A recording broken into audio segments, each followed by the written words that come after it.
기도합시다. 우리를 죄와 그 비참함으로부터 구원하셔서 영원한 하나님 나라 백성으로 삼아주셔서 감사합니다. 그러나 하나님 아닌 다른 것들을 저희들이 마음속에 중심으로 높이고 그것들을 추구하는 경향이 있습니다. 이 시간 저희들에게 탐내지 않도록 하나님으로 만족하기 때문에 하나님께서 주신 것들을 만족하고 또 하나님께서 다른 사람에게 주신 것도 축하할 수 있도록 저희들의 마음을 어루만져 주시옵소서.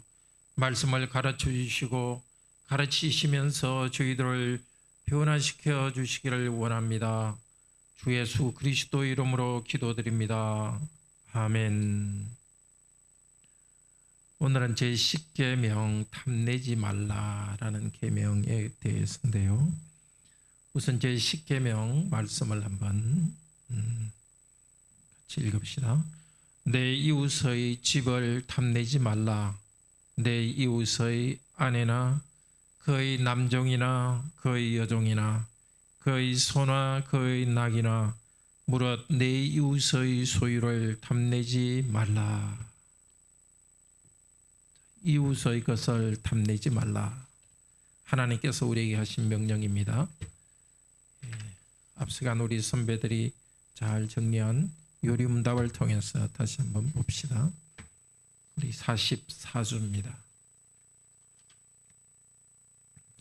113문만 읽겠습니다. 제10계명에서 하나님께서 원하시는 것은 무엇입니까? 하나님의 계명 어느 하나에라도 어긋나는 지극히 작은 욕망이나 생각을 조금도 마음에 품지 않는 것이고 언제든지 우리 마음을 다하여 모든 죄를 미워하고 모든 의를 좋아하는 것입니다. 탐욕은 마음의 문제를 가르치죠. 물론 살인하지 말라 그것도 미워하는 것까지 그 안에 포함되어 있습니다. 이 모든 것을 포함해서 이 모든 것의 죄의 기초가 되는 마음의 문제를 다룹니다. 하나님의 계명 어느 하나에라도 어긋나는 지극히 작은 욕망이나 생각 그것을 마음에 품지 않는 것입니다. 죄의 뿌리가 되는 것이 바로 마음입니다. 살인 그것도 미워하는 마음에서 나오죠. 남의 아내를 탐내는 것 거기서 간음이 나옵니다. 7계명. 남의 집을 탐내는 것 거기서 도둑질이 나옵니다. 거짓말도 탐심 때문에 하죠. 거짓말에서 얻는 이익이 있으니까 그렇죠. 부모를 공경하지 못하는 것도 부모의 권위를 탐낼 수도 있고 그렇게 함으로써 자기가 얻는 것이 있기 때문입니다. 탐심은 우선 남의 것을 내 것으로 만들고 싶어하는 마음이죠. 그런데 그 이상입니다. 하나님과 관계되어 있다는 것이 더 중요한 사실입니다. 하나님께서 이 땅의 것을 나의 것, 다른 사람의 것으로 정해주었습니다. 정해주셨습니다. 그 정해주신, 다른 사람에게 정해주신 것을 내 것으로 하는 데는 하나님의 뜻을 내 마음대로 하는 것이 있는 것입니다. 또 하나, 탐심의 아주 뿌리에는 하나님께 바쳐야 될 우리 마음의 중심을 다른 것에 바치는 것입니다. 그래서 성경에서 탐심은 괄호 안에 우상숭배와 연결시킵니다. 골로새서 3장 5절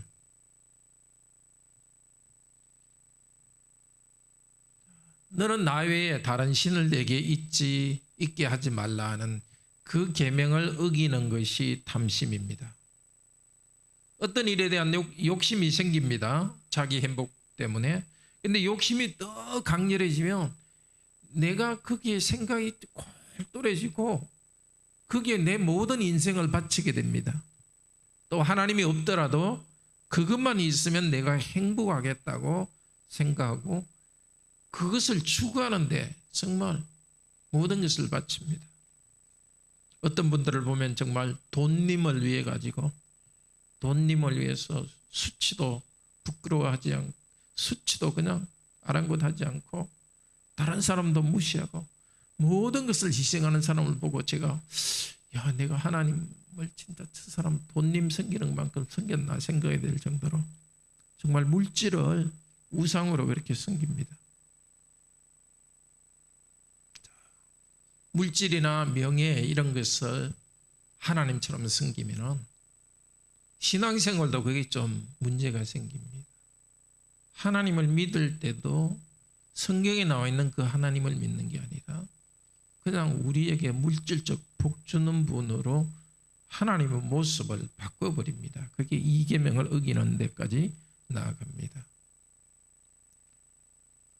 하나님 아닌 다른 것에 마음이 꽉 중심에 가 있으면 하나님의 이름을 함부로 부릅니다. 거짓되게 부릅니다.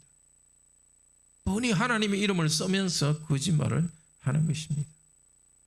탐심이 생기면 하나님께 예배하는 시간도 아까워서 예배도 하지도 못하고 쉬지도 못합니다.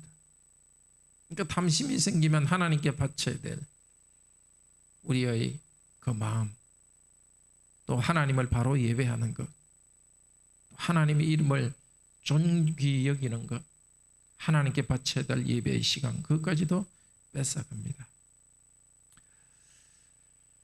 자, 탐심이라는 것은 다른 사람의 것을 내 것으로 만드는 것도 있고 또 하나는 하나님께만 바쳐야 될 내 마음의 열정과 중심을 다른 곳으로 가는 것입니다. 그리고 또 우리는 구체적인 일에서도 탐심을 막고 이웃을 사랑해야 됩니다. 이 십계명에서 너는 탐내지 말라 하고서 구체적으로 이웃의 아내, 집 등을 탐내지 말라고 합니다. 그러니까 마음을 다하여서 모든 죄를 미워할 뿐만이 아니라 모든 의를 좋아하는 것, 죄를 미워하고 의를 좋아하는 실천으로까지 나갑니다. 그런데 죄는 마음에서 시작됩니다. 그래서 마음에서 그것을 막기를 원하십니다. 하나님께서는 하나님의 백성들이 겉으로 사람들이 보기에 괜찮을 정도로 십계명 지키는 것, 그 정도가 아니라 마음으로 진심으로 지키는 것을 원합니다. 과라원의 마음으로 하나님을 사랑하고 마음으로 이웃을 사랑하기를 하나님께서는 원하십니다. 그래서 우리도 기도하실 때에 어떤 구체적인 죄를 범하지 말도록 기도하셔야도 되고 또 구체적인 선을 행하도록 기도하셔야 되지만은 그보다 제일 먼저 해야 될 것은 내 영혼의 상태를 하나님께 내어놓는 것입니다. 내 마음의 중심이 어디로 흘러가고 있는가. 그래서 내 마음에 하나님 아닌 다른 것들이 하나님처럼 높아진 것이 있으면 그것을 회개하고 버리고 하나님만 우리 영혼이 향하도록 해야 됩니다. 이스라엘 백성에게 신명기 8장에서 광야 생활의 교훈을 주시면서 탐심을 없애고 하나님만 의지하도록 이끌어 주십니다. 신명기 8장 2절에서 3절 이렇게 말합니다. 다음 편에 읽읍시다. 너를 낮추시며 너를 시험하사 내 마음이 어떠한지 그 명령을 지키는지 아니 지키는지 알려 함이라. 낮추고 굶주리게 하신 그런 일을 하신 이유는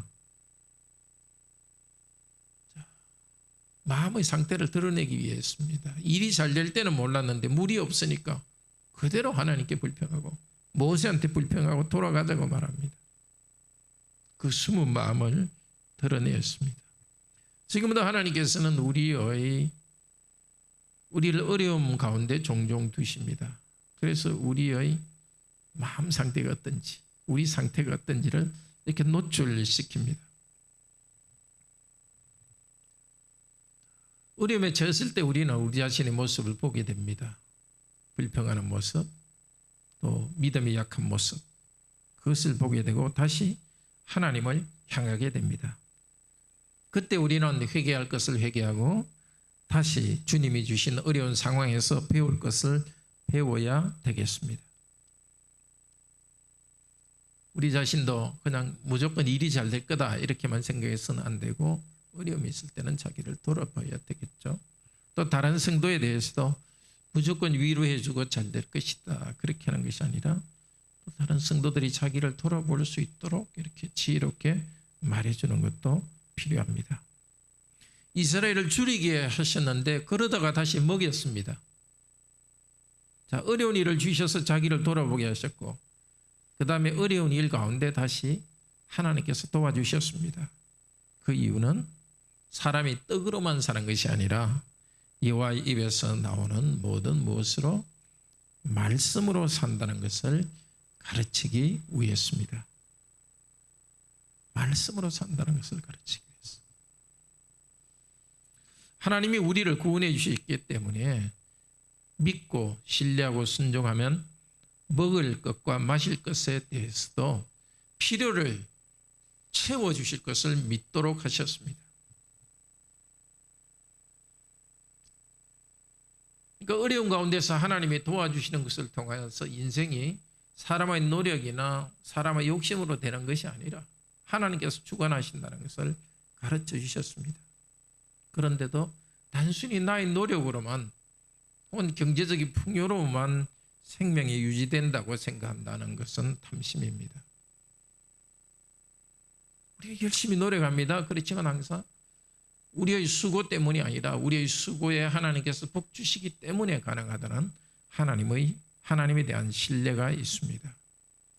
구약 이스라엘 백성들은 광야에서 만나를 먹고 살았습니다. 만나는 하나님께서 과라원에 말씀하시니까 왔습니다.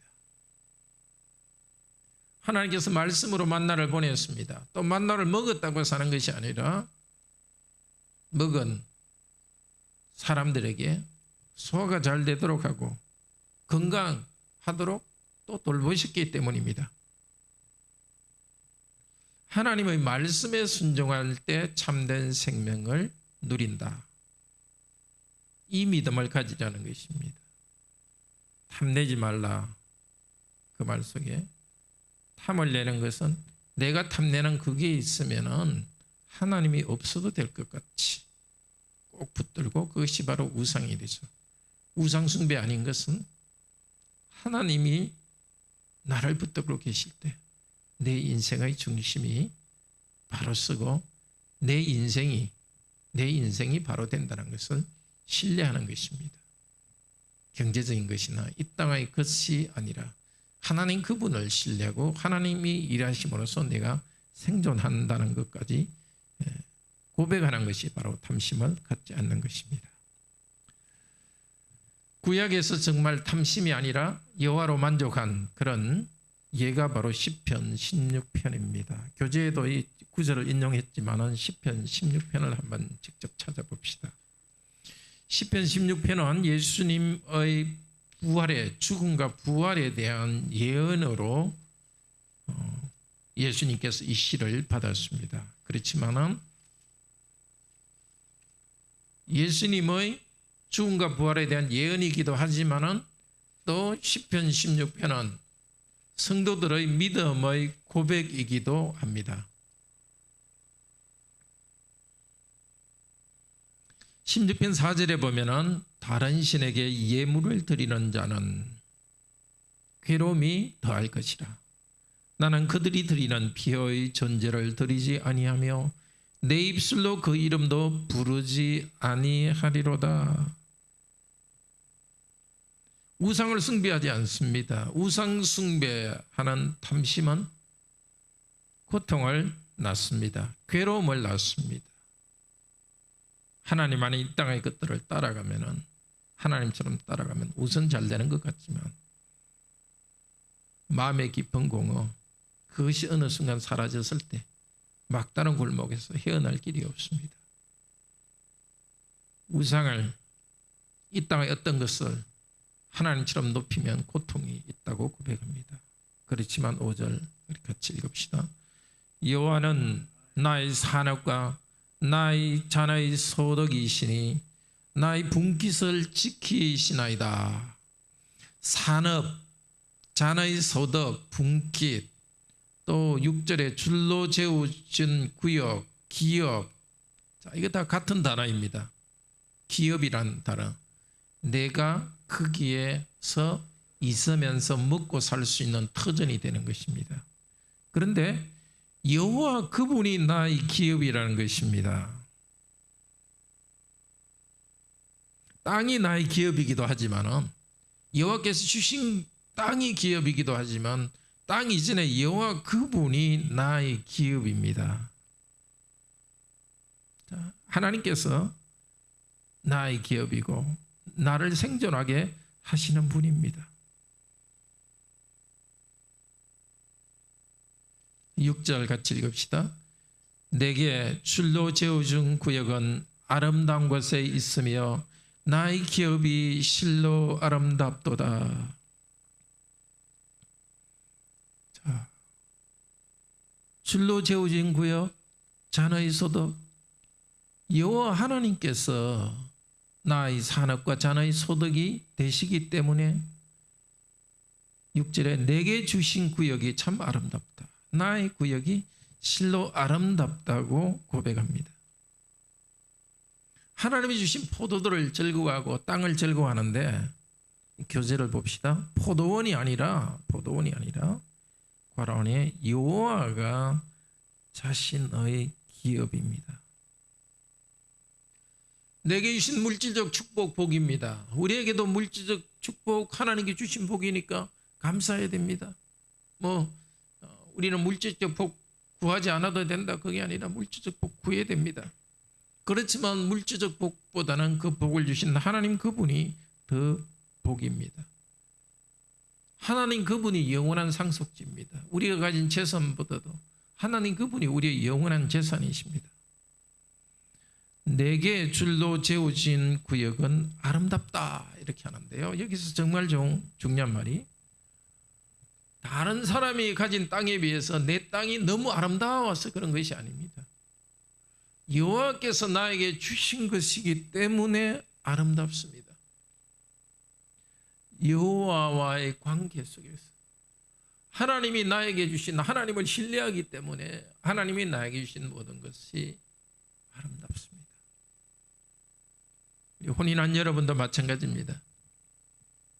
어느 순간 옆집 남편이 더 좋아 보일 수도 혹시 있었는지 모르겠습니다.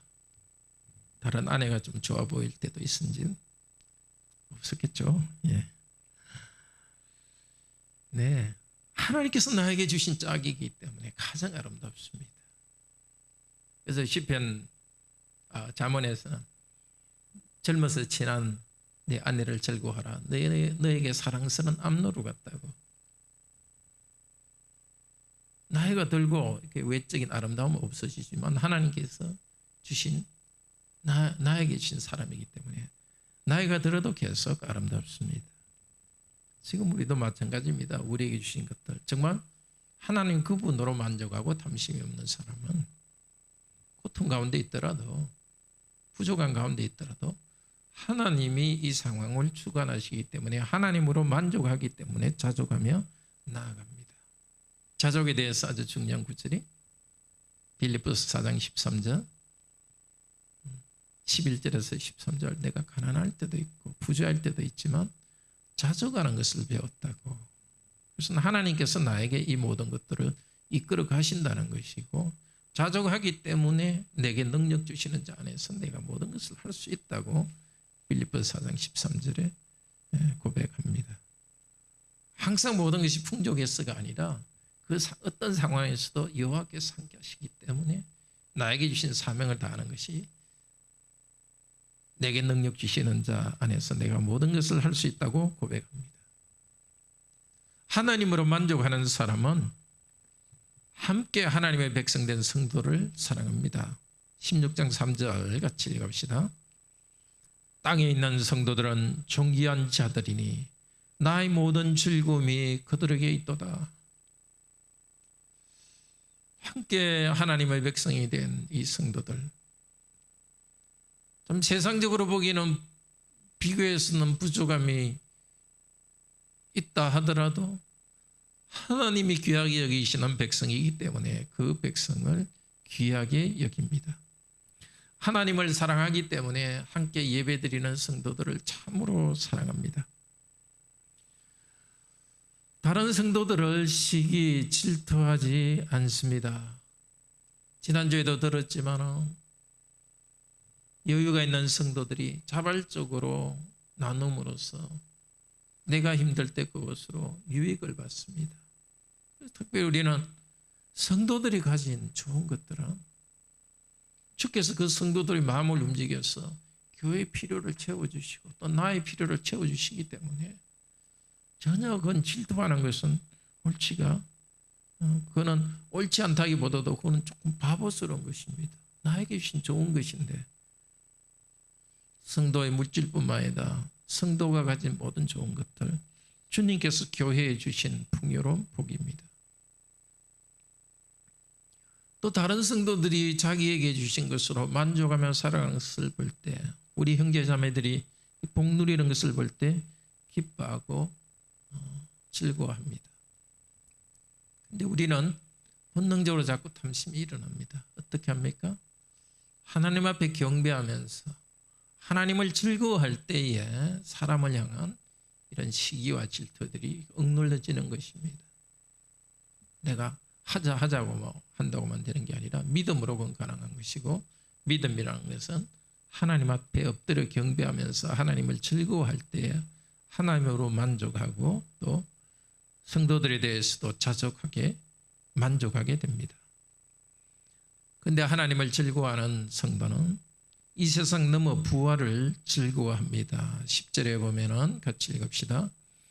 이는 주께서 내 영혼을 서울에 버리지 아니하시며 주의 거룩한 자를 멸망시키지 않으실 것임이니이다. 하나님으로 자족하고 또 이 땅의 성도들로 자족하고 만족하고 주께서 내주신 것으로 자족하는 성도는 이 땅을 넘어서 하나님께서 주시는 영원한 그 나라와 생명으로 만족합니다. 이 구절은 성도들이 가진 믿음이기도 하지만 예수 그리스도께서 부활하시는데 이 예언이 이루어졌습니다. 예수 그리스도의 몸을 썩음에서 꺼내어서 부활 생명으로 인도하셨습니다.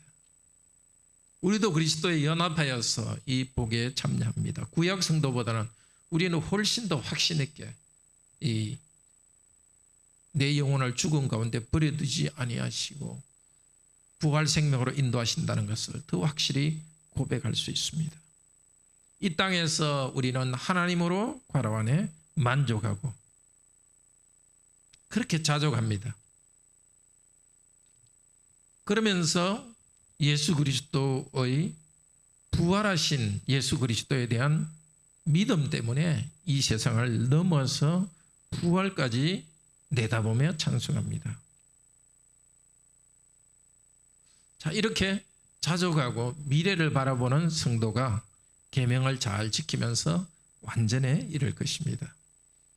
저도 이제 60이 넘으니까 산 날보다 훨씬 살 날이 짧기 때문에 정말 자주 이제 살 날이 얼마 남지 않았다 생각하면서 어떻게 남은 날 동안에 하나님께 충성해야 될지 그 생각을 하니까 욕심이 좀 없어지는 것 같아요. 이제 뭐 쌓아봤자 쌓을 것도 이제 쌓을 날도 많지 않고 어쨌든 하나님께 충성하고 나가는 그게 전부다 생각이 들면서 욕심이 많이 줄어드는 것 같아요. 천국에 대한 소망을 또 가질 때. 우리에게는 도대체 누구를 섬기느냐 하는 문제가 탐심과 관련되어 있습니다. 예수님께서 그 어리석은 부자 비유를 하셨죠. 너무나 많은 곡식을 수확했고 그래서 창고를 크게 짓고서 이 사람은 창고에 곡식을 많이 들인 다음에 이제 내 영혼아 즐기자 할 때 그 사람에 대해서 하나님께서 이렇게 말씀하신다고 합니다. 같이 한번 읽읍시다. 어리석은 자여 오늘 밤에 네 영혼을 도로 찾으리니 그러면 내 준비한 것이 네 것이 되겠느냐 하셨으니 자기를 위하여 재물을 쌓아두고 하나님께 대하여 부요치 못한 자가 이와 같으니라. 이 어리석은 부자는 돈 버는 데는 지혜는 있었습니다. 그러니까 돈을 벌었죠. 어리석은 사람이 아닙니다. 다만 하나님을 아는데 어리석었습니다. 하나님도 모르고 하나님으로 인하여 만족하지 않았습니다. 하나님의 일에 부유하지 못한 것이 어리석음입니다. 탐심에 빠져 있는 것이 어리석은 것입니다. 하나님과 재물을 겸하여 섬길 수 없다고 말씀하셨습니다. 이 섬기는 데 관한 문제입니다. 하나님과 재물을 겸하여 섬길 수 없으니까 이게 뭐 직장 갖거나 돈 버는 거 중요하지 않다 그렇게 하는 게 아니라 하나님을 섬기기 위해서는 재물을 사용해야 되죠. 이제 섬기란 거 재물을 섬길 건가 하나님을 섬길 건가 마지막이 뭔가에 관한 것입니다. 둘을 다 주인처럼 섬기는 것은 하나님을 배반하는 것입니다. 자, 하나님으로 만족하고 탐심이란 우상을 버리고 하나님께로 더 가까이 가라. 또 이웃도 사랑하라. 이것이 참 행복을 주시기를 위해서 탐내지 말라고 그랬습니다. 우리 행복을 뺏어가기 위해서가 아니라 하나님께 더 가까이 가고 이웃들과도 행복하게 지내도록 하기 위해서 탐내지 말라 그랬습니다. 정말 밤에 이렇게 만족할 수 없는 탐심 자꾸 거기 끌리지 말고 하나님께 자신을 내어놓고 은혜를 간구하고 또 하나님이 주신 모든 좋은 것을 만족하고 그러면서 하나님을 사랑하고 이웃을 사랑할 수 있기를 바랍니다. 혹시 특별히 질문 있습니까? 네. 오늘은 우리 중고등학생들이 별로 안 들어왔네요.